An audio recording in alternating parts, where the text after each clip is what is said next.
Binisita rin ng GMA Integrated News ang Minalabak Cemetery sa Camarines Sur kung saan may bahaging lagpas bewang pa rin ang baha.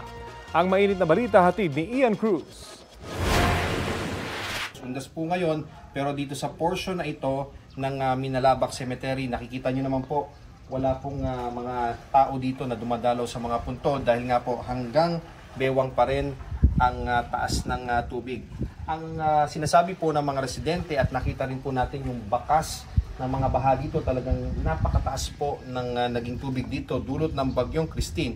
Pero ito pong nakikita ninyong baha ngayon, mahigit 1 linggo na po ang lumipas, pero itong portion nga na ito ay mataas pa rin ng tubig. Doon po sa banda doon na medyo mataas po yung bahagi ng sementeryo malapit sa kanilang simbahan ay may nakakadalaw po, may nakapagtatanglaw ng kandila doon sa mga puntod. Pero dito po talaga halos wala po tayong nakikitang dumadalaw dahil nga po sa tindi at sa taas pa rin ng baha sa lugar na ito. Ian Cruz nagbabalita para sa GMA Integrated News.